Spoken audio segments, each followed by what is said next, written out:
Bonjour à tous. Pour cette première chronique des matières premières, dans le point de l'économie, nous évoquerons avec Ousmane Ouedraogo, notre spécialiste des questions de matières premières, la décision du Ghana de fixer son prix, le prix de son cacao, un mois avant la Côte d'Ivoire. Pourtant, on sait que depuis quelques années, il y a entre ces deux premiers pays producteurs mondiaux de cacao, il y a une sorte d'entente cordiale. Alors, Ousmane Ouedraogo, comment comprendre cette décision des autorités ghanéennes?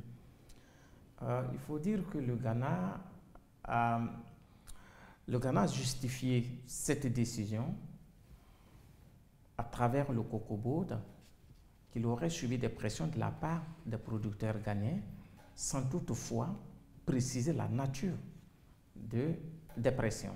Très bien. Alors, y aurait-il malgré tout, pour vous, le spécialiste, y aurait-il malgré tout des raisons inavouées qui pourraient expliquer cette décision des Ghanéens? Bien entendu. Quand vous regardez par exemple le timing, qui est d'un mois avant la Côte d'Ivoire, et aussi le prix fixé, il faut dire tout simplement que la position ghanéenne obéit à une stratégie commerciale. Le prix ghanéen, en équivalent bien sûr du franc CFA, c'est 1189. Or, la Côte d'Ivoire continue de pratiquer l'ancien prix qui est de 900 francs. Quand vous regardez le cas, c'est vraiment tentant et il est très difficile à nos producteurs qui sont à la frontière de résister à ce genre de tentations. En clair, cette décision du Ghana pourrait avoir des conséquences négatives pour l'économie ivoirienne? Oui.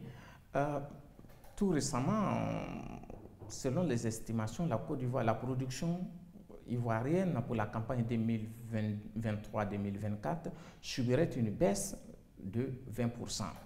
Si en plus de ça, il y a une bonne quantité de la production de l'Est qui part vers le Ghana, il faut dire que c'est un véritable manque à gagner pour la Côte d'Ivoire. Alors, toute dernière préoccupation, cette décision des autorités ghanéennes, est-ce que vous pensez qu'elle pourrait impacter négativement cette entente cordiale qu'il y a aujourd'hui entre ces deux pays? Non, je ne pense pas.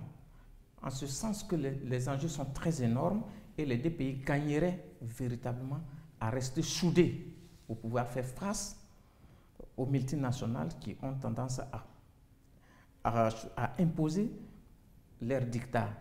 Et ensemble, comme on le dit l'adage, ensemble on est fort. Très bien.